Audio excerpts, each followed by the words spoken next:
आज के वचन के मनन के लिए हम लोग निकालेंगे दूसरा थिस्सलुनीकियों उसका दूसरा अध्याय, सेकंड थिस्सलुनीकियंस चैप्टर 2। दूसरा थिस्सलुनीकियों उसका दूसरा अध्याय, सेकंड थिस्सलुनीकियंस चैप्टर 2 और उसकी 13वीं आयत को हम पढ़ेंगे, वर्स 13। हे भाइयों और प्रभु के प्रिय लोगों, चाहिए कि हम तुम्हारे विषय में सदा परमेश्वर का धन्यवाद करते रहें, क्योंकि परमेश्वर ने आदि से तुम्हें चुन लिया कि आत्मा के द्वारा पवित्र बनकर और सत्य की प्रतीति करके उद्धार पाओ। हाँ, जब हम दूसरा थिस्सलुनीकियों में आते हैं, पौलुस प्रेरित के द्वारा लिखा हुआ ये पत्र है और विश्वासियों को ये पत्र लिखा जा रहा है। विश्वासियों के जीवन की गतिविधियां, विश्वासियों के जीवन में क्या हो रहा है, कैसा हो रहा है, उनको समझाते हुए प्रेरित पौलुस जो है इस पत्र को लिख रहा है और उसमें लिखता है, हे भाइयों। पुराने समय में विश्वासियों को यानी कि कलीसिया में जब हम एक दूसरे को संबोधित करते थे तो भाई कह के संबोधित करते थे। क्यों? क्योंकि हम सब परमेश्वर की संतान ठहरे हुए हैं, इसलिए सब जो हैं एक भाई बहन के रिश्ते में है। इसलिए यहाँ पर लिखा है, हे भाइयों और प्रभु के प्रिय लोगों, चाहिए कि हम तुम्हारे विषय में सदा परमेश्वर का धन्यवाद करते रहें, क्योंकि परमेश्वर ने आदि से तुम्हें चुन लिया है। परमेश्वर ने आदि से तुम्हें चुन लिया। आज हम आराधना में उस वचन को देख रहे थे कि परमेश्वर ने जैसा चाहा वैसा किया, और हम इस बात को देखे कि कितने समय पहले परमेश्वर ने ऐसा चाह लिया था कि वो मुझको और आपको चुन के अलग कर दे। इसलिए आज हम उद्धार पाके परमेश्वर के इस भवन में बैठे हुए। जब हम यहाँ पर देखते हैं तो एक सबसे पहली बात जो विश्वासियों को बताई जा रही है, समझाई जा रही है और बताई जा रही है, उसमें पहली लाइन आती है चुनाव के ऊपर कि परमेश्वर का धन्यवाद करते हैं क्योंकि परमेश्वर ने आदि से तुम्हें चुन लिया है, शुरुआत से तुमको चुन लिया है। और हिंदी का यह अनुवाद थोड़ा अधूरा है, हिंदी बाइबल का ये अनुवाद थोड़ा अधूरा है, क्योंकि यदि आप इसको अंग्रेजी में पढ़ेंगे तो लिखा है, God has chose you as a first fruit, प्रथम फल होने के लिए चुन लिया है। और ये बहुत बड़ा घटी है जो कि हिंदी बाइबल में वो होके नहीं आई। हिंदी बाइबल में लिखा चुन लिया गया, और अंग्रेजी अनुवाद में इस प्रकार है कि chosen you for first fruit, पहले फल के लिए, प्रथम फल होने के लिए तुमको चुन लिया। तो परमेश्वर ने मुझको और आपको उस प्रथम फल, यानी कि जब प्रभु यीशु मसीह आएगा, अब तक जो मुर्दे मर चुके हैं वो प्रभु के घर में नहीं पहुंचे। जितने विश्वासी मर चुके हैं वो प्रभु के घर में ऊपर नहीं पहुंच गए, वो एक स्थान पर ठहरे हुए हैं।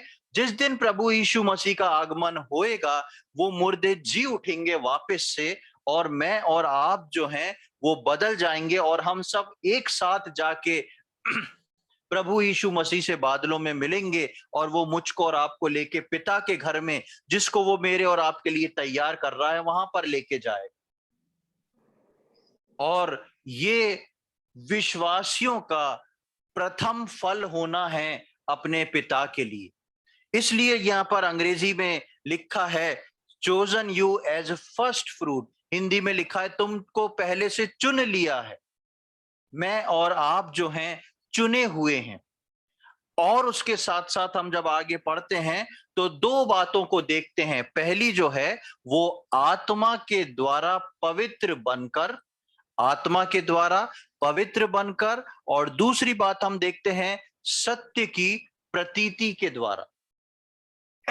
यानी कि चुन लिए जाने के बाद, प्रथम फल होने के लिए चुन लिए जाने के बाद, दो बातों को प्रेरित पौलुस कलीसिया को लिख के बताता है।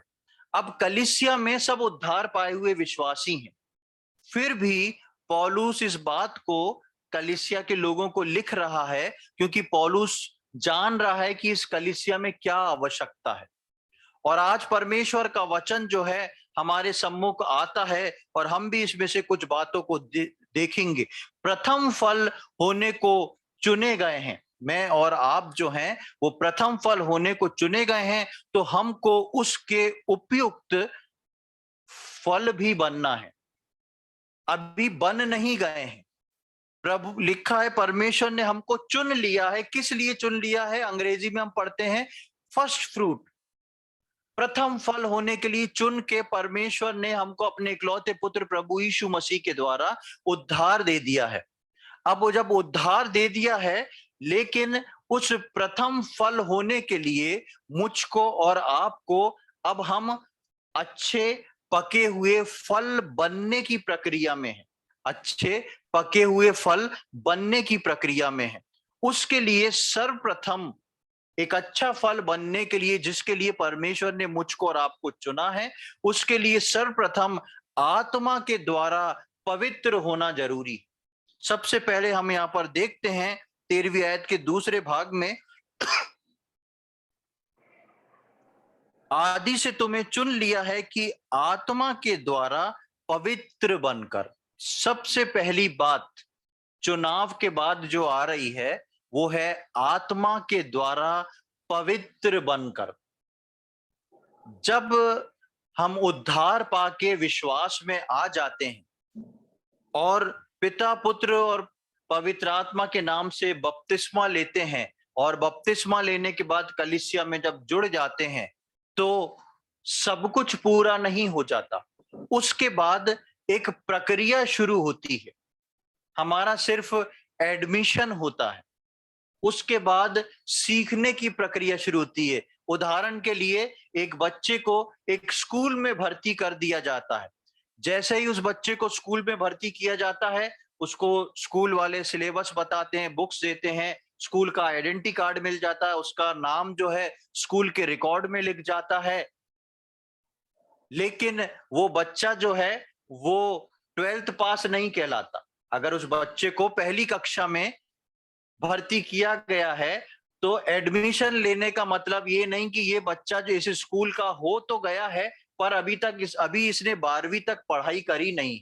जब तक वो पूरी 12 क्लास क्रॉस ना कर ले, तब वो उस स्कूल से संपूर्ण रीति से पढ़ा होके निकलेगा, बाहर निकलेगा। इसी प्रकार से विश्वासियों को पौलुस प्रेरित जिस पत्र को लिख रहा है, वो इस बात को बता रहा है कि तुम चुन लिए गए हो प्रथम फल होने के लिए। और उसके बाद की पहली प्रक्रिया लिखा है कि आत्मा के द्वारा पवित्र बनकर। कुछ चीजें हैं जो विश्वासी को सीखना बहुत जरूरी है। और कई बार हमारे जीवनों में ऐसा होता है कि हम जब उद्धार पाके बपतिस्मा लेके कलीसिया में जुड़ जाते हैं, तो कुछ समय बीतने के बाद ऐसा होता है कि हमारा जीवन जो है एक समझौते का जीवन चलता है। कैसा समझौते का जीवन? प्रभु के बारे में हमें सब कुछ मालूम है, हम बाइबल पढ़ रहे हैं, हम प्रार्थना कर रहे हैं, हम मीटिंग में जा रहे हैं, लेकिन इसके साथ साथ हम अपना जीवन भी वैसा जी रहे हैं जैसा हम उद्धार पाने से पहले जीते हुए आए हैं।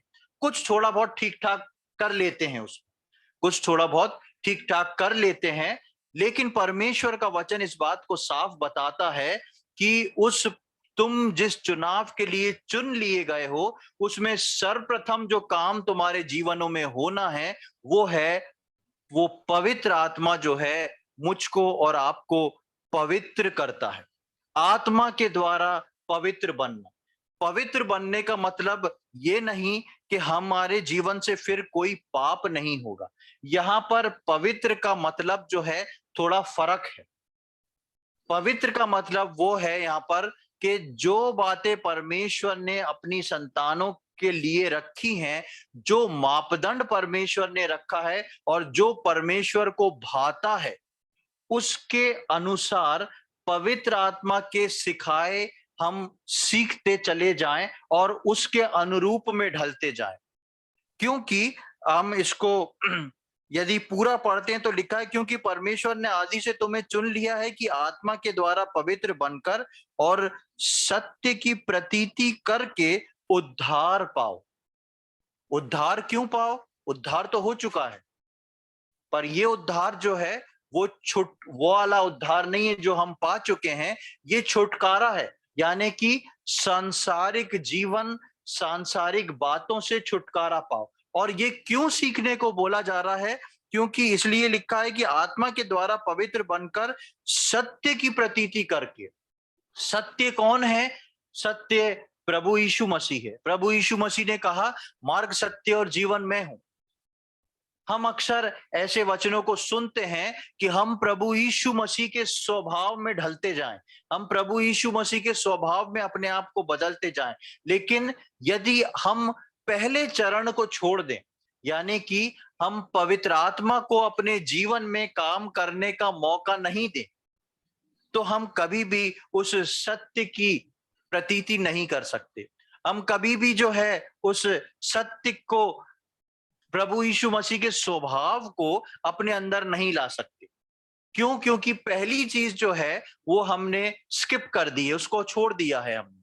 इसलिए परमेश्वर का वचन बताता है कि चुने हुओं के लिए ये जरूरी है चुने हुओं के लिए जरूरी है कि वो पहले पवित्र आत्मा के द्वारा पवित्र हो, यानी कि पवित्र आत्मा को अपने जीवन में काम करने का अवसर दें। पवित्र आत्मा को अपने जीवन में काम करने का अवसर दें। हमारा प्रथम विश्वास क्या है?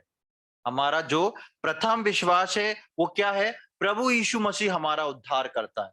प्रभु यीशु मसीह हमारे लिए मारा गया, गाड़ा गया, तीसरे दिन जी उठा, और वो बहुत जल्द स्वर्ग से मुझको और आपको लेने आने वाला है। ये हम सबका एक कॉमन और प्रथम विश्वास है। और कुछ दिन पहले मैं जो वचन दिया था विश्वास के 3 स्तर, उसमें मैंने बताया था कि पहला स्तर जो होता है वो यही होता है हर विश्वासी के जीवन में, कि हमारे लिए प्रभु यीशु मसीह मारा गया, गाड़ा गया, तीसरे दिन जी उठा। लेकिन मुझको और आपको अगर ऊपर उठना है, कब? जब प्रभु यीशु मसीह का आगमन होएगा, तो उस ऊपर उठने के लिए मुझको और आपको ये विश्वास के स्तर जो है वो पार करके तीसरे चौथे स्तर तक पहुंचना बहुत आवश्यक है। जब हम पवित्र आत्मा के बारे में पढ़ते हैं तो आत्मा को हम में काम करने के लिए सौंपना, या आत्मा को हम में काम करने के लिए सौंपना, ये क्या बात होती है? जैसे ही हम उद्धार पाके कलीसिया में जोड़े गए, परमेश्वर के वचन के अनुसार उसका पवित्र आत्मा मुझको और आपको सिखाना शुरू कर देता है। मुझको और आपको एक उस रास्ते पे ले जाना शुरू कर देता है जिस रास्ते पे हमारा प्रभु खुद होके चला। वो चाहता है कि मैं और आप उस रास्ते पे चलें, और उस रास्ते पे चलते हुए प्रभु यीशु मसीह के स्वभाव को अपने अंदर लेते चले जाएं। तो ये आत्मा को हम से जो काम करने के लिए सौंपना क्या है? उद्धार के बाद पवित्र आत्मा हमें तैयार करता है कि हम प्रथम फल बन के तैयार हों। उद्धार पाने के बाद प्रथम फल होने के लिए, या जिस बात के लिए प्रभु ने मुझको और आपको चुना है, उसके लिए ये पवित्र आत्मा की जिम्मेदारी होती है कि वो एक विश्वासी को उसके स्वभाव को जानता है, समझता है, उसके अनुसार वो उसको सिखाता और परमेश्वर में बढ़ाता चला जाए। जब हम आत्मा में चल के उसका काम अपने अंदर होने देंगे, तब आत्मा के द्वारा पवित्र होके सत्य की जो प्रभु यीशु मसीह है प्रतीति कर पाएंगे। जब हम पवित्र आत्मा को अपने जीवन के अंदर काम करने देंगे, अब आपके मन में एक सवाल आएगा कि हमने तो पवित्र आत्मा को कभी नहीं रोका कि हमारे अंदर काम करे, लेकिन परमेश्वर का वचन इस बात को बताता है कि पवित्र आत्मा जो है उद्धार पाने के बाद एक विश्वासी के अंदर उन अवसरों को ढूंढ के आता है, उनको बात करता है, प्रभु के लिए तैयार करता है। लेकिन विश्वासी जो है अपने पुराने स्वभाव के कारण, अपने पुराने मनुष्यत्व के कारण कई बार उस पवित्र आत्मा को निग्लेक्ट कर देता है, हटा देता है। इसलिए मैंने जैसा बताया कि हम उद्धार पाने के बाद कलीसिया में आते हैं, अपना बाइबल पढ़ते हैं, प्रार्थना करते हैं, लेकिन कुछ चीजें हमारे जीवन में ठीक वैसे ही चलती हैं जैसी उद्धार पाने से पहले चल रही, और उस बात को प्रभु पसंद नहीं करता, क्योंकि प्रभु चाहता है कि मैं और आप पवित्र आत्मा के द्वारा पवित्र बने, और पवित्र होने के बाद जब हम तैयार होंगे तभी हम प्रभु यीशु मसीह को जो सत्य है उसकी प्रतीति करके उसके अनुरूप, उसके उसमें हम ढल पाएंगे, उसके जैसे, उसके स्वभाव में हम हो पाएंगे। क्या होता है जब पवित्र आत्मा एक विश्वासी को सर्वप्रथम छूता है? अब यहां से बहुत ध्यान से सुने। जब हम उद्धार पाके बपतिस्मा लेके कलीसिया में आ गए, अच्छी बात हो गई, हमने प्रभु बोध से भाग ले लिया। अब ये पहला चरण हो गया, हमारा विश्वास अभी इतना है कि प्रभु यीशु मसीह मेरे लिए आया, मारा गया, गाड़ा गया, तीसरे दिन जी उठा, प्रभु यीशु मसीह मुझको लेने आने वाला है। अब परमेश्वर ने अपने वायदे और अपने वचन के अनुसार, जो प्रभु यीशु मसीह ने जाने से पहले यूहन्ना में बोला था कि मैं एक सहायक तुम्हारे लिए भेजूंगा और वो तुमको सिखाएगा, वो तुमको बताएगा। यीशु मसीह बोलते हैं, मुझको तुमसे बहुत सारी बातें करना है, पर मैं अभी तुमसे नहीं कर सकता, क्योंकि तुम उन बातों को ना ले सकते हो, ना डाइजेस्ट कर सकते हो। लेकिन प्रभु यीशु मसीह बोलते हैं कि एक सत्य का आत्मा आएगा, जब मैं जाऊंगा तो उस सत्य के आत्मा को भेजूंगा। अब मैं और आप जब बपतिस्मा लेके कलीसिया में जुड़ गए हैं, परमेश्वर और प्रभु यीशु मसीह अपने उस वायदे के अनुसार, अपने उस वायदे के अनुसार उस सत्य के आत्मा को एक विश्वासी के पास भेजते हैं।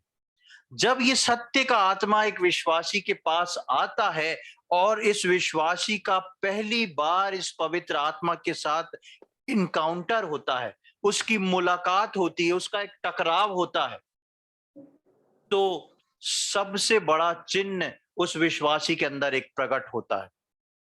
अब आप इस बात को अपने जहन से निकाल दें कि मैं प्रार्थना कर रहा था और पवित्र आत्मा ने मुझे स्पर्श कर दिया और मेरे को कुछ महसूस हुआ, फिर उसके बाद मुझे अच्छा लगा, ठंडा लगा, गर्म लगा, वो सब बात की बातें हैं। जब परमेश्वर के वचन के अनुसार पवित्र आत्मा पहली बार विश्वासी को आके छू लेता है, उससे बात करने लगता है, तो विश्वासी के अंदर सबसे बड़ा एक सिम्टम उठता है। क्या उठता है? वो विश्वासी का मुंह बंद हो जाता है। वो विश्वासी जो है अपने जीवन में पूरी तरह खामोश हो जाता है। यानी कि वो विश्वासी का एक सिक्स्थ सेंस खुल गया हो, वो अपने मुंह को बंद करके एक खामोशी के जीवन में चला जाता है। ऐसा नहीं कि घर वालों से बात करना, बाहर वालों से बात करना, अपने ड्यूटी में जाना, बात करना बंद हो जाता है, नहीं। सबसे पहले जो है वो व्यक्ति जो है शांत हो जाता है, उसके अंदर एक संयम और शांति आ जाती है। ये पहला सिम्टम है पवित्र आत्मा का। जब पहली बार पवित्र आत्मा आके एक विश्वासी को या मसीह को पर प्रभु के वायदे के अनुसार छूती है और उससे बात करती है, उस विश्वासी का जीवन अंदर से ऐसा बदलता है कि उसके बदलाव में सबसे पहला और सबसे सही सिम्टम ये दिखता है कि उस विश्वासी का मुंह जो है वो बंद हो जाता है। कोई चिट चैट नहीं, कोई फालतू बात नहीं, कुछ नहीं। वो जो कुछ कर रहा है, बेशक अपने घर में, अपने बाहर, अपने आस पड़ोस सब जगह बात कर रहा है, लेकिन उसकी बात जो है वो बहुत ही संयमित हो जाती है। ये सबसे पहला सिम्टम एक विश्वासी के जीवन में दिखता है। हम सीख रहे हैं आज कि उद्धार पाने के बाद प्रथम फल होने के लिए पवित्र आत्मा के द्वारा पवित्र होना जो प्रभु के क्रम में है। जैसे ही पवित्र आत्मा आके छूता, बात करता है, अपने परमेश्वर के ज्ञान को हमारे अंदर उंडेलता है, हम शांत पड़ जाते हैं। एक उदाहरण को परमेश्वर के वचन से हम देखेंगे। मेरे साथ निकालें पहला सामुएल उसका 3 अध्याय। फर्स्ट सैमुएल चैप्टर 3, पहला सामुएल उसका 3 अध्याय। और हम सब इस बारे में जानते हैं कि पहले सामुएल में क्या हुआ था, और फिर भी इसकी पृष्ठभूमि में आप लोगों को बता देता हूं कि शमूएल जो था वो एक छोटा बालक था, जिसकी माँ के पास कोई संतान नहीं थी। वो प्रार्थना करती है परमेश्वर के भवन में जाके, और परमेश्वर उसको एक संतान प्रदान करता है। और उसकी माँ जो थी वो इस बात को बोलती है कि परमेश्वर यदि मुझे संतान देगा तो मैं उसको इस भवन के लिए अर्पित कर दूंगी, उस भवन की सेवा के लिए दे दूंगी। और उस स्त्री को जो था एक पुत्र उत्पन्न हुआ, उसका नाम शमूएल था। और उस पुत्र को उसने परमेश्वर के भवन में उसकी सेवा के लिए दे दिया। और ये परमेश्वर के भवन में एली के साथ, पिछले दिनों में मैं वचन बता रहा था, एली के साथ परमेश्वर की सेवा करने लगा। एली जो था वो वहां का महायाजक था, और ये शमूएल जो था वो वहां पर रह के परमेश्वर की बातें, परमेश्वर के भवन के तौर तरीके जो थे वो सीख रहा था। और परमेश्वर के उन तौर तरीकों को सीखते सीखते जब हम 3 अध्याय में आते हैं तो हम पढ़ते हैं कि एक दिन शमूएल जो था वो रात में परमेश्वर के भवन में सो रहा था, और परमेश्वर आके शमूएल को आवाज देते हैं। और जब परमेश्वर शमूएल को आवाज देते तो शमूएल उठ के दौड़ के एली के पास जाता और बोलता, आपने मेरे को बुलाया क्या? एली बोलता, नहीं। ऐसा 3 बार होता है, लेकिन शमूएल अभी तक कुछ नहीं जानता। बालक से थोड़ा सा बड़ा हो गया है, वो किशोर अवस्था में है यहाँ पर। और शमूएल जो है, 3 बार जब शमूएल ऐसी आके पूछता है तो एली को समझ आ जाता है कि परमेश्वर इससे बात करने पर है, क्योंकि परमेश्वर ने अब एली से भी बात करना बंद कर दी, सबसे बात करना बंद कर दी। तो वो बताता है शमूएल को कि अब तुमको आवाज सुनाई दे तो बोलना कि बोल, तेरा दास सुन रहा है। और हम जब 3 अध्याय की 10वीं आयत में आते हैं तो देखें क्या लिखा है वहां पर। पहला शमूएल 3 अध्याय उसकी 10वीं आयत। तब यहोवा आ खड़ा हुआ और पहले के समान पुकारा, शमूएल शमूएल। शमूएल ने कहा, कह, क्योंकि तेरा दास सुन रहा है। हाँ, यहाँ पर पहला इनकाउंटर परमेश्वर का शमूएल के साथ होता है। अब तक शमूएल जो था वो इस बात को नहीं जाना था कि परमेश्वर कौन है, ऐसे बात करता है, ऐसा करता है। और जब पहली बार जब इसकी मुलाकात परमेश्वर से हो जाती है, परमेश्वर के शब्दों को, उसकी आवाज को शमूएल सुन लेता है। और 11 से लेके 14वीं आयत तक वो बहुत सारी बातें परमेश्वर शमूएल को बता देता है, जो कि उसने बहुत समय से किसी को नहीं बोली थी। परमेश्वर ने बहुत सारी बातें शमूएल को बता देता है। अब 15वीं आयत में देखें क्या लिखा है। शमूएल भोर तक लेटा रहा, तब उसने यहोवा के भवन के किवाड़ों को खोला, और शमूएल एली को उस दर्शन की बातें बताने से डरा। हाँ, शमूएल की पहली मुलाकात परमेश्वर से हो गई। शमूएल की पहली मुलाकात परमेश्वर के साथ हो गई, लेकिन जब मुलाकात हो गई तो लिखा है शमूएल भोर तक लेटा रहा। वो परमेश्वर के भवन के अंदर सोता था। शमूएल भोर तक उस स्थान पर लेटा रहा, तब उसने यहोवा के भवन के लिए भवन के किवाड़ों को खोला। अब तक शमूएल जो था वो एली के द्वारा परमेश्वर को सीख रहा था। एली बताता था, जो महायाजक है, देखो परमेश्वर ऐसा था, परमेश्वर वैसा है, परमेश्वर ने इजरायलियों को लाल समुद्र से पार कराया, परमेश्वर ने मूसा को बोल के ये विधि ठहराई है, तुमको इस प्रकार करना है, तुमको ऐसा करना है, तुमको क्या करना है, क्या नहीं करना। और शमूएल भी बेशक एली से जाके कई बातों की चर्चा करता और पूछता होगा। और एली जो था वो शमूएल से काफी प्रसन्न भी रहता था। और शमूएल का कोई नहीं था वहां पर, माता पिता से दूर था, और वो सब कुछ जो था दौड़ दौड़ के जाके एली को बताया करता था। इसलिए उस रात को जब शमूएल सोता है और उसको जितनी बार आवाज आती है वो दौड़ के एली के पास पहुंच जाता है। क्या आपने मुझे बुलाया? क्या आपने मुझे बुलाया? मेरे साथ ऐसा हुआ, मैंने आवाज सुनी कि किसी ने मुझे ऐसा बुलाया।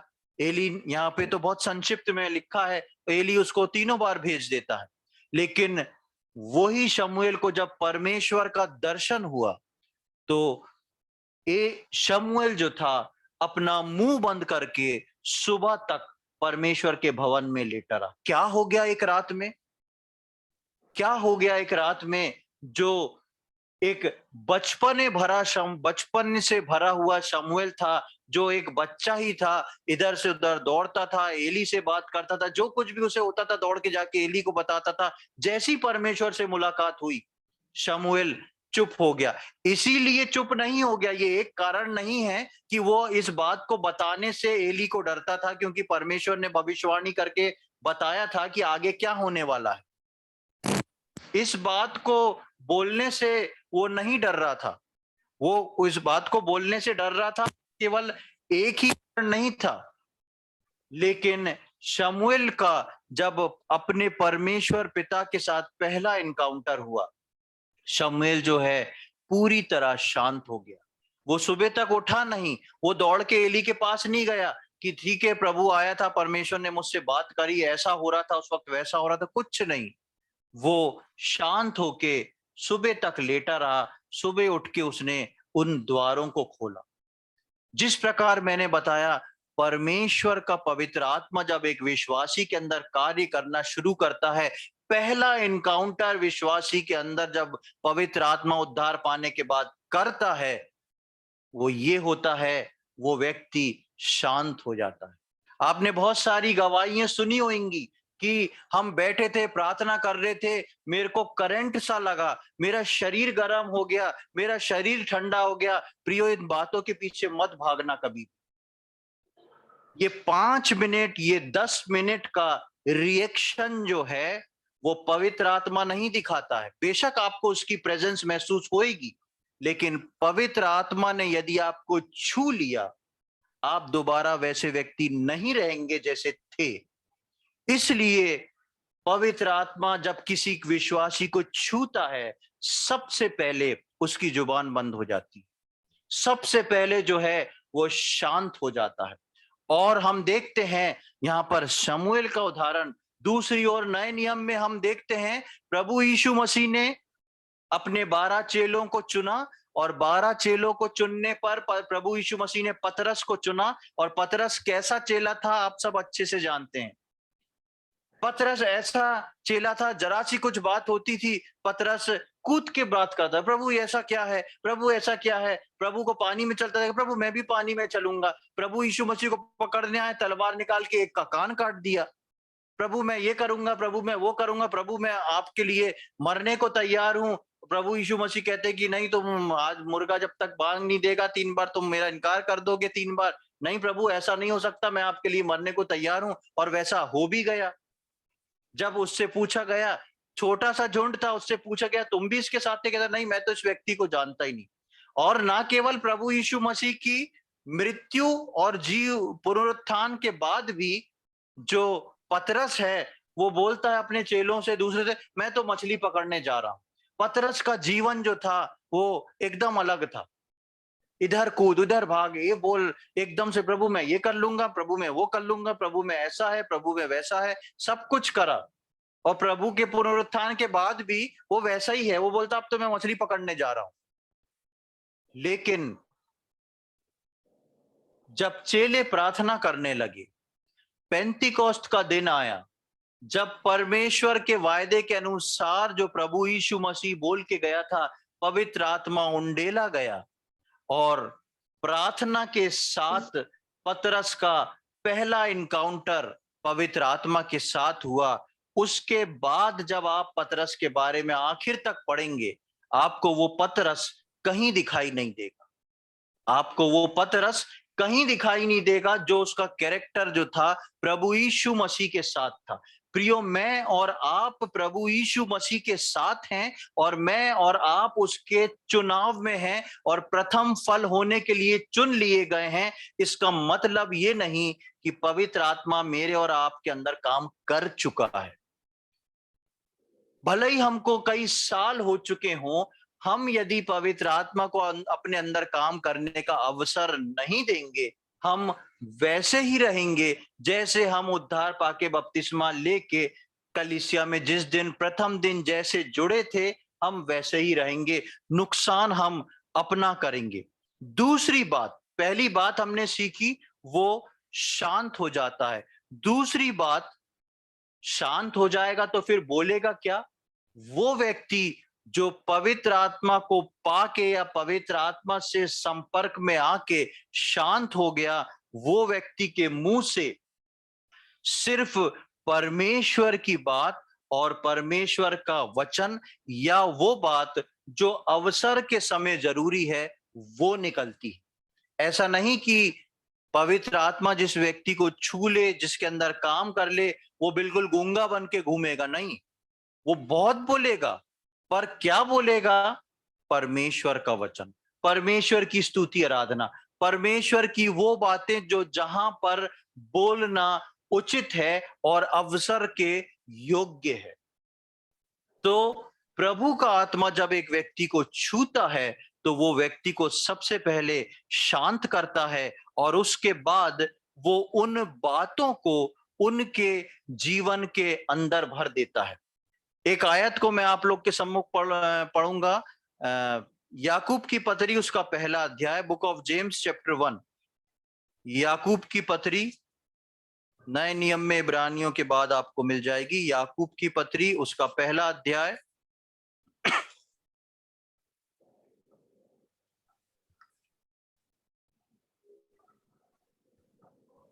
याकूब 1:19। हे मेरे प्रिय भाइयों, यह बात तुम जान लो, हर एक मनुष्य सुनने के लिए तत्पर और बोलने में धीर और क्रोध में धीमा हो। बस पहली वर्ष सिर्फ।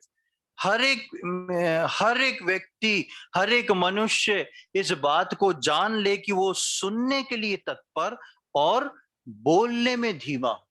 क्या सुनने के लिए तत्पर? क्या सुनने के लिए तत्पर? बाजू में लड़ाई हो रही है उसको सुनने के लिए तत्पर? ऐसा कई बार होता है ना कि आजू बाजू में लड़ाई हो जाती है, हम एकदम से भागने, अरे क्या बात हो गई, क्या बात हो गई। अब समझ में नहीं आ रही तो भी खड़े कि भाई पता तो पड़े हुआ क्या। हमारी बेचैनी बढ़ जाती है फिर कि अरे आखिर लड़ाई क्यों हो रही है। वो लड़ाई सुनने के लिए तत्पर। ऐसा लिखा है क्या? नहीं। तुम जो हो बाजू वाले की लड़ाई सुनने में तत्पर रहो। नहीं, परमेश्वर का वचन सुनने के लिए तत्पर। वो बातें जो पवित्र आत्मा मुझको और आपको सिखाती और सुनाती है, उसको सुनने के लिए तत्पर। और बोलने में क्या रहो? धीमे रहो। बोलने में धीमे रहो। परमेश्वर का वचन यूं ही कोई बात को नहीं बोलता। हम अपनी जीभ को, हम अपनी जुबान को जितना कंट्रोल में रखेंगे, हम परमेश्वर की नजदीकी में अपने आप बढ़ेंगे। आपको यकीन नहीं हो, आप एक हफ्ते ऐसा करके देखिएगा। आप कम बोलिएगा, आप वो बोलिएगा जो सही हो, जो ठीक हो और अवसर के लिए बहुमूल्य हो। ऐसा नहीं कि सीरियस होके बैठ जाए, हंसी मजाक भी ना करें, एकदम ऐसा नहीं। लेकिन हम वो बोलें जो ठीक हो, सिचुएशन के अकॉर्डिंग हो और उसके द्वारा परमेश्वर की महिमा होती हो। एक हफ्ते आप ऐसा करके देखें, आपको खुद अपने जीवन में महसूस होगा कि कुछ हुआ है। परमेश्वर का वचन जीभ के लिए इसीलिए इतनी बातों को बोलता है। एक और आयत को पढ़ेंगे, मेरे साथ निकालें, नीति वचन उसका 17वां अध्याय, बुक ऑफ प्रोवर्ब्स चैप्टर 17। नीति वचन उसका 17वां अध्याय और उसकी 27 और 28वीं आयत। जो संभल कर बोलता है वह ज्ञानी ठहरता है, और जिसकी आत्मा शांत रहती है वही समझ वाला पुरुष ठहरता है। मूढ़ भी जब चुप रहता है तब बुद्धिमान गिना जाता है, और जो अपना मुंह बंद रखता वो समझ वाला गिना जाता है। हाँ, परमेश्वर का वचन इस बात को बोलता है, जो संभल कर बोलता है। यानी कि मेरे और आपके, संसार के लोगों से हमें कोई लेना देना नहीं। मेरे और आपके शब्द जो हैं वो बहुत ही नपे तुले हों। मेरे और आपकी प्रार्थना जो है वो भी बहुत नपी तुली होना चाहिए। सब कुछ जब हम प्रार्थना करने बैठे हैं तो परमेश्वर को समझाने नहीं बैठे हैं, प्रभु ऐसा हुआ था, वैसा हुआ था, फिर मैं यहाँ गया था, फिर मैं वहां से आया था। हमारे शब्द जो हैं परमेश्वर के सामने थोड़े हों। परमेश्वर हमको देख के सब जानता है हमारे बारे में, और आपस में बातचीत में हमारे शब्द थोड़े और समझदारी वाले हों। व्यर्थ की बात परमेश्वर ना खुद पसंद करता है, ना अपने लोगों के अंदर पसंद करता है, और पवित्र आत्मा के द्वारा वो मुझको और आपको पवित्र करके तैयार कर रहा है कि हम सत्य की प्रतीति कर सके। इसीलिए 28 में लिखा है, मूढ़ भी जब चुप रहता है तो, मूढ़ भी जब चुप रहता है तब बुद्धिमान गिना जाता है, और जो अपना मुंह बंद रखता है वो समझ वाला गिना जाता है। मुझको और आपको परमेश्वर के लिए समझ वाला बनना है। हो सकता है हमारी आदत हो, उसको हमको ऐसा बनाना है कि वो परमेश्वर के लिए उपयुक्त रहे, क्योंकि मैं और आप प्रथम फल बनने की, उस पके हुए फल बनने की दौड़ में हैं। मुझको और आपको वो प्रथम फल बनना है, इसलिए हमारे जीवन में परमेश्वर ने इन बातों को रखा है। इसी के 18वें अध्याय की दूसरी आयत को देखें, वहां क्या लिखा है? मूर्ख का मन समझ की बातों में नहीं लगता, वो केवल अपने मन की बात प्रकट करना चाहता है। हाँ, दूसरा सिम्टम बात करने का। मूर्ख का मन समझ की बातों में नहीं लगता, वो केवल अपने मन की बात को प्रकट करना चाहता है। हम सबके जीवन में कहीं ना कहीं किसी ना किसी रीति से ऐसी बहुत सारी बातें होती हैं जिनको जब हम समझ जाते हैं उनको निकालना बहुत जरूरी है। अपने जीवन में पवित्र आत्मा को अवसर देना बहुत जरूरी है कि वो इन सारी बातों को निकाल दे, क्योंकि परमेश्वर का वचन ऐसे व्यक्ति को क्या बोल रहा है? मूर्ख बोल रहा है। मूर्ख का मन समझ की बातों में नहीं लगता, वो केवल अपने मन की बात प्रकट करना चाहता है। कई बार हम दूसरे की सुनना नहीं चाहते, हम चाहते हैं कि हमने जो सोचा, हमने जो किया, वो बात को किस प्रकार से हम प्रकट करें, और यदि दूसरा उसके लिए इंटरेस्टेड नहीं है तो इस बात में हम कैसा उसको रिन्यू करके करें कि दूसरा इंटरेस्टेड होकर हमसे पूछने लगे। परमेश्वर ऐसे व्यक्ति को मूर्ख बोल रहा है। अपनी बातों को उतावली से प्रकट करना परमेश्वर की संतानों के भाग में नहीं है। परमेश्वर ने उस चीज को उनके भाग में नहीं रखा है। इसी के 29वें अध्याय में आ जाएं, प्रोवर्ब्स चैप्टर 29, 29वां अध्याय और उसकी 20वीं आयत। क्या तू बातें करने में उतावली करने वाले मनुष्य को देखता है? उससे अधिक तो मूर्ख ही से आशा है। ये परमेश्वर का वचन बोल रहा है। क्या बोल रहा है कि क्या तू बातें करने में उतावली करने वाले मनुष्य को देखता है? उससे अधिक आशा किससे है? एक मूर्ख व्यक्ति से है। उतावली से अपने अंदर जो भरा है उसको बाहर निकालना। इसने नहीं सुना, चलो उसको सुनाएंगे, उसने नहीं सुना, चलो इसको सुनाएंगे। और ये सब चीजें सामान्य हैं, लेकिन ये चीजें अगर एक विश्वासी के अंदर दौड़ रही हैं तो इस बात को समझ के और सोच के देखें, मेरा और आपका इनकाउंटर या उस विश्वासी का इनकाउंटर अभी तक पवित्र आत्मा के द्वारा नहीं हुआ है, पवित्र आत्मा के साथ नहीं हुआ है। क्योंकि हम जैसे पहले थे वैसे अभी भी वही बातों को हम अपने अंदर से निकाल के हमारी बात को किसी तरह सामने पहुंचा के हमारे अंदर क्या चल रहा है किस रीति से बता के हम उस चीज को सम्मुख रख दें। परमेश्वर का वचन इफिसियों की पत्री में एक बात को बोलता है, मेरे साथ निकालें, बुक ऑफ इफिशियंस चैप्टर 4, इफिसियों उसका 4था अध्याय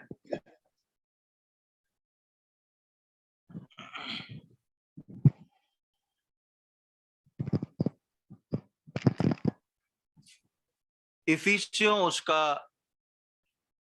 4था अध्याय उसकी 29वीं आयत। कोई गंदी बात तुम्हारे मुंह से ना निकले, पर आवश्यकता के अनुसार वही निकले जो उन्नति के लिए उत्तम हो, ताकि उससे सुनने वालों पर अनुग्रह हो। हाँ, कोई व्यर्थ बात, कोई गंदी बात, कोई छल की बात, कोई इधर उधर मिलावट की हुई बात तुम्हारे मुंह से ना निकले। इफिसियों की कलीसिया को पौलुस प्रेरित ये पत्र लिख रहा है और उस पत्र में इस बात को वो बता रहा है, कोई भी गंदी बात तुम्हारे मुंह से ना निकले, पर क्योंकि तुम एक विश्वासी हो, क्योंकि तुमने प्रभु के द्वारा जीवन को पाया है, तो तुम्हारे मुंह से वो बात निकले जो कि आवश्यकता के अनुसार वही निकले जो उन्नति के लिए उत्तम हो, ताकि उससे सुनने वालों पर अनुग्रह हो। जब तक शमूएल जो था, जब तक शमूएल जो था, वो सब प्रकार की बातें एलिया से करता था, एली से करता था। वो आता जाता, ये करना वो करना, सारी बातें हो रही हैं। लेकिन जिस रात परमेश्वर से शमूएल की मुलाकात हो गई, आप उसके बाद तीसरे अध्याय के उस 15वें आयत के बाद अपने घर जाके पढ़ के देखिएगा, शमूएल के मुंह से वही बात निकली जो परमेश्वर ने उसको कहा था। उसके आगे तक, उसके बुढ़ापे तक, उस दिन के बाद से जो शमूएल को परमेश्वर बोलता था, वो बात शमूएल जो था इजरायलियों को और लोगों को बताता था, और उसने इजरायलियों का न्याय करा, इजरायलियों की अगुवाई करी और उनको आगे तक लेके गया। एक दिन में शमूएल बदल गया। जिस दिन परमेश्वर का आत्मा आके उसको छुआ, जिस दिन परमेश्वर ने आके शमूएल से बात करी, शमूएल बदल चुका था। शमूएल को मुंह से कोई बात नहीं निकल रही, केवल वो बात निकल रही जो परमेश्वर ने उससे कही थी। मेरे साथ वापस आए पहला शमूएल उसके तीसरे अध्याय में।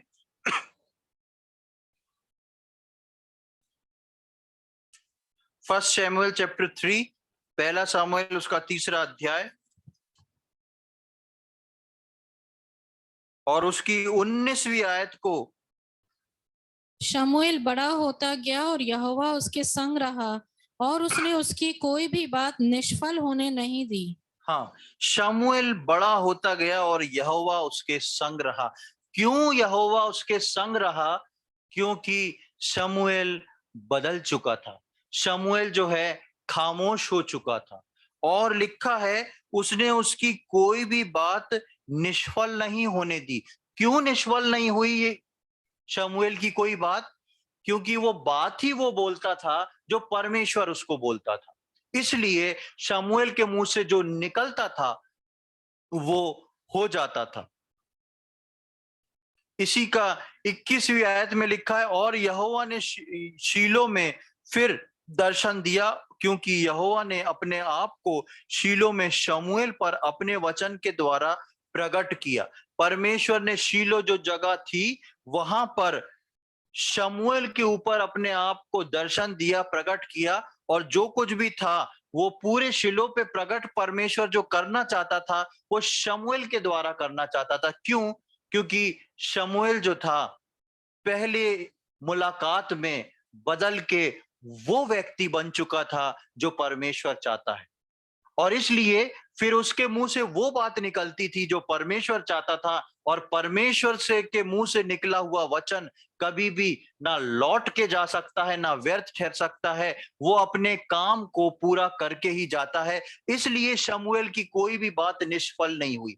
प्रियो, आप यदि अपने जीवन में ऐसे बनना चाहते हैं कि आपके निकले मुंह से निकले हुआ कोई भी शब्द जो है वो निष्फल ना हो, आपके द्वारा बोली कोई भी बात जो है वो व्यर्थ ना ठहरे, तो मुझको और आपको सिर्फ वो बात बोलना पड़ेगी जो परमेश्वर हमारे को देगा, और बाकी सारी बातों के लिए मुझको और आपको अपने मुंह को बंद रखना पड़ेगा। शमूएल ने बाकी सारी बातों को छोड़ दिया। उसके बाद से, उस रात के बाद से वो एली से जाके वो सारी बातें नहीं बोला, मैं ऐसा था, मैं वहां लेटा था, परमेश्वर आ गया, मैंने परमेश्वर को देखा। आपने कभी परमेश्वर को देखा क्या? एली एली से शमूएल बहुत सारे सवाल पूछ सकता था, लेकिन शमूएल जो था उस रात से खामोश हो गया। प्रियो, मैं और आप अपने जीवन में प्रभु में भरपूरी का जीवन तब तक नहीं जी सकते जब तक मैं और आप अपने अंदर खामोश ना हो जाए। सिर्फ परमेश्वर की बात, सिर्फ वो बातें जो अवसर के समय ठीक हों, उन बातों को रखें। अब मेरे साथ आप आ जाएं वापस से प्रेरितों के कार्य उसके दूसरे अध्याय में, जिस प्रकार हम पतरस के बारे में पढ़ रहे थे। बुक ऑफ एक्ट्स चैप्टर 2, प्रेरितों के कार्य उसका दूसरा अध्याय और उसकी 14वीं आयत को हम पढ़ लें। तब पतरस उन 11 के साथ खड़ा हुआ और ऊंचे शब्द से कहने लगा, हे यहूदियों और हे यरूशलेम के सब रहने वालों, यह जान लो और कान लगाकर मेरी बातें सुनो। बस यहां पर क्या हुआ है? प्रभु यीशु मसीह का पुनरुत्थान हुआ, प्रभु यीशु मसीह इनसे मुलाकात किए, प्रभु यीशु मसीह चले गए, स्वर्ग आरोहण हो गया। अब पतरस और उसके चेले जो थे वो बैठ के प्रार्थना करते रहते हैं। जब पेंतिकोस्त के दिन पवित्र आत्मा उतरता है, तब पतरस के साथ पहली बार उस पवित्र आत्मा का एनकाउंटर होता है।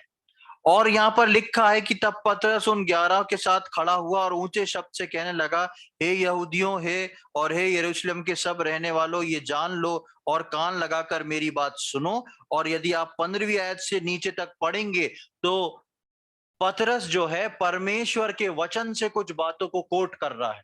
परमेश्वर के वचन से पतरस जो है बता रहा है जो परमेश्वर के वचन में लिखा था, ये वो कंप्लीट हो रहा है जो परमेश्वर ने कहा था, और इस वचन को कोट करता है। इससे पहले, प्रेरितों के कार्य से पहले आप पतरस को देखेंगे, पतरस का जीवन एकदम अलग है। इधर भाग उधर भाग, इससे बात कर उससे बात कर, ऐसा कर वैसा कर। प्रभु यीशु मसीह को भी नहीं छोड़ता। वो बोलता है, प्रभु यदि तू तू सचमुच प्रभु है तो मुझको आने की आज्ञा दे। प्रभु यीशु मसीह पर ही एक सवाल को दाग देने वाला था पतरस। प्रभु यीशु मसीह बोलता है, तू पतरस है, मैं तुझ पे अपनी कलीसिया बनाऊंगा। यीशु मसीह के जाने के बाद बोलता है, मैं तो मछली पकड़ने जा रहा हूं। उसके साथ दूसरे लोग भी चले गए। इतना हड़बड़, इधर ना इधर दौड़ उधर दौड़, ऐसी बात वैसी बात, जल्दी खुश हो जाना, जल्दी इमोशनल हो जाना, ऐसे करना वैसे करना, सब कुछ था पतरस के जीवन में। लेकिन प्रेरितों के कार्य में हम आते हैं, वो पतरस अब ये पतरस नहीं रहा। वो खड़ा हो रहा है तो क्या बोलना शुरू कर रहा है? परमेश्वर के वचन को बोलना शुरू कर रहा है। और जब पतरस पहली बार खड़ा होता है सही मायने में और परमेश्वर के वचन को बोलता है, तो देखें इसके 41वीं आयत में क्या लिखा है।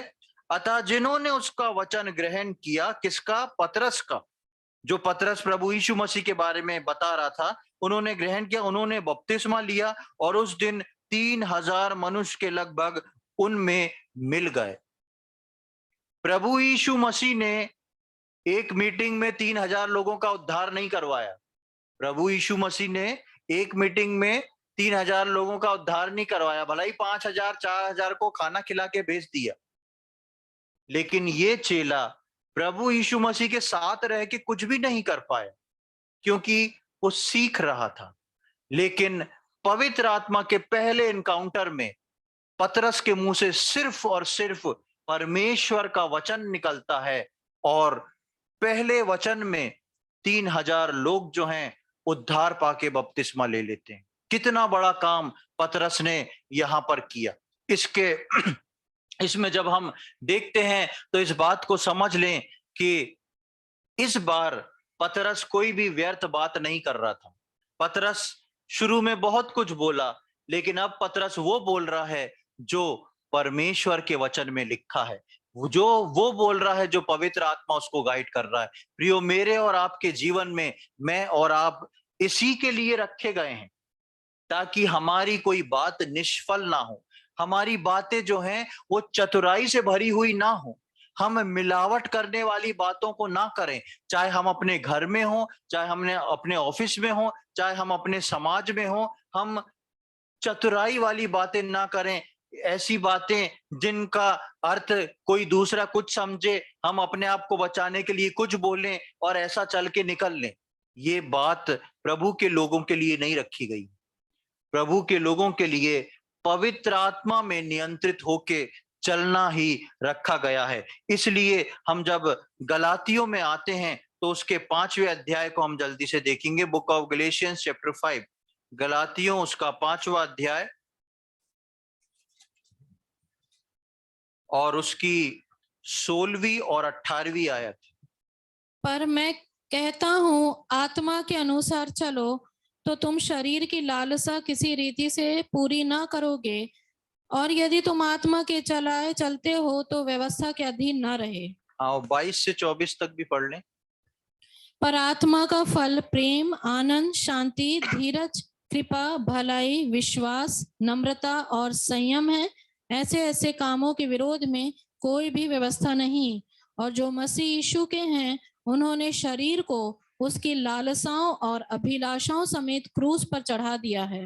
हाँ, यहाँ पर हम देखते हैं कि 16वीं आयत में लिखा, पर मैं कहता हूं। कौन कह रहा है? ये प्रेरित पौलुस कलीसिया को लिख रहा है कि आत्मा के अनुसार चलो तो तुम शरीर की लालसा किसी रीति से पूरी नहीं करोगे।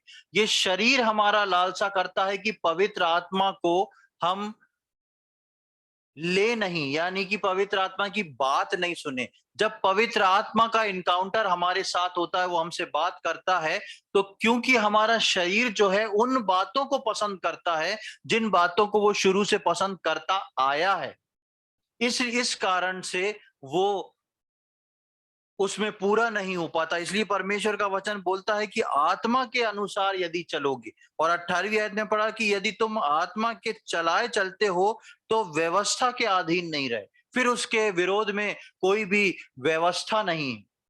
मुझको और आपको प्रभु के आत्मा के चलाए चलना जरूरी है, क्योंकि हमने इस बात को देखा है कि वो आत्मा ही मुझको और आपको प्रथम फल होने के लिए उस फल की तैयारी को देता है। और उस आत्मा के फल, उसको हमने 22वीं आयत में पढ़ा, 23वीं आयत में पढ़ा और 24 में लिखा है, और जो मसीह यीशु के हैं उन्होंने शरीर की लालसाओं और अभिलाषाओं समेत सबको क्रूस पर चढ़ा दिया है।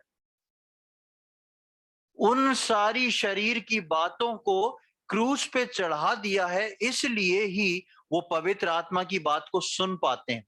इसलिए जब पवित्र आत्मा बोलता है कि ऐसा नहीं तो वैसा नहीं, इसलिए जब पवित्र आत्मा बोलता है कि तुम प्रभु के चुने हुए और अलग किए गए लोग हो, तुम्हारे जीवन में ऐसा नहीं होगा, तो वैसा नहीं होना चाहिए। वापिस हम देखते हैं दूसरा थिस्सलुनीकियों उसका 2 अध्याय उसकी 14वीं आयत जो हमने पढ़ी थी, उसमें आखिरी लाइन में लिखा है, ये सब करने के लिए ताकि महिमा को प्राप्त करें। महिमा जो है हमारे परमेश्वर की है, महिमा जो है वो हमारे प्रभु यीशु मसीह की है। और प्रभु यीशु मसीह ने ये कहा यूहन्ना में कि पिता को, जो महिमा तूने मुझे दी थी वो महिमा मैंने इनको दी है। किनको? विश्वास करने वालों को। परमेश्वर मुझको और आपको उस महिमा में, उस इक्विवेलेंट होके देखना चाहता है। और प्रभु तब तक कुछ नहीं कर सकता जब तक हम अपने जीवन में प्रभु के पवित्र आत्मा को कार्य करने का मौका ना दें। हमको पवित्र आत्मा के द्वारा प्रथम फल होने के लिए, हमको पवित्र आत्मा के द्वारा प्रथम फल होने के लिए आत्मा के द्वारा पवित्र होना है, सत्य की प्रतीति करना है और उस महिमा तक पहुंचना है। हम कभी भी प्रभु यीशु मसीह के स्वभाव को ऐसे ग्रहण नहीं कर सकते, ऐसे नहीं ले सकते जब तक हम पहले बात को पूरा ना करें, यानी कि नम्र और दीन होके प्रभु जो है हमको जो बातें बोल रहा है वो पूरा ना करें। पवित्र आत्मा जब हमारे से इनकाउंटर होता है, उसको लेके हम उसके अनुसार अपने जीवन को पवित्र करें, फिर सत्य की प्रतीति तभी कर पाएंगे और तब हम प्रभु के दिन महिमा के साथ उठाए जाएंगे, उस महिमा में सिंहासन तक पहुंचाए जाएंगे और प्रभु की महिमा में मैं और आप सम्मिलित हो जाएंगे। सारे झूठ, सारी चालबाजियां और हमारे जीवन का जो पाप में स्वभाव है, इधर उधर की बात बदल के करना, उन सारी बातों को हम छोड़ते हुए इस बात पे ध्यान दें, हम अब तक कितने बदले हैं। पहली आयत जो हमने पढ़ी थी, दूसरा थिस्सलुनीकियों के दूसरे अध्याय की 13वीं आयत जो हमने पढ़ी थी, उस 13वीं आयत में हमने सबसे पहले पढ़ा था कि हम प्रभु के उस प्रथम फल होने के लिए चुन के अलग कर लिए गए। और दूसरी बात हमने देखी कि हम पवित्र आत्मा के द्वारा पवित्र, आप सीधे से यदि पढ़ेंगे तो आप कहेंगे हाँ, मेरे को पवित्र आत्मा ने भी पवित्र करा है। लेकिन पवित्र आत्मा का पवित्रीकरण का अर्थ जो है वो ये होता है, अब अपने जीवनों को पर्सनली, सब अपने जीवनों को प्रभु के सामने रख के अपने जीवनों का आकलन करके देखें, मैं और आप किस जगह पर हैं। इस बात से मतलब नहीं कि उद्धार पाके बपतिस्मा लेके हमको कितने साल हो गए हैं, मतलब इस बात से है, क्या मेरा वो पहला इनकाउंटर हुआ जिसमें जिस दिन से मैं खामोश हो गया? क्या मेरा वो पहला इनकाउंटर हुआ है कि अब जो है मेरे मुंह से अवसर को के मतलब की बात ही मेरे मुंह से निकलती है, मेरे मुंह से परमेश्वर का वचन निकलता है जो हर अवसर के लिए बहुमूल्य है। मैं बोलने में धीमा और सुनने में तत्पर हूं कि नहीं, इन सब बातों का आकलन करें, क्योंकि मैं और आप फल बन नहीं गए हैं, फल होने के लिए चुने गए। इसलिए इस बात को हम जोर दे के सोचें। प्रियो, अभी समय बाकी है, क्योंकि प्रभु यीशु मसीह अब तक नहीं आया है। हम प्रभु के सम्मुख अपने आप को नम्र और दीन करके प्रभु से बोलें, प्रभु आपके पवित्र आत्मा ने कई बार मेरे हृदय को खटखटाया, लेकिन मैं नहीं सुन पाया। लेकिन आज आपके वचन को सुन के मैं आपके सम्मुख नम्र और दीन होके इस बात को रख रहा हूं कि आप अपने पवित्र आत्मा को भेजें, वो मुझसे बात करे और मुझको पवित्र करे, ताकि मैं सत्य की प्रतीति करके उस महिमा में मैं प्रवेश कर पाऊं। प्रियो, परमेश्वर का वचन हमारे हाथ में है। जब परमेश्वर का वचन हम सुन रहे हैं, जब परमेश्वर का वचन हम जान रहे हैं, तो हम लापरवाही नहीं करें, क्योंकि प्रभु का आगमन जो है वो बहुत निकट हो चुका है। प्रभु इन बातों को समझने में हम में से प्रत्येक की सहायता करे। प्रभु के नाम की महिमा।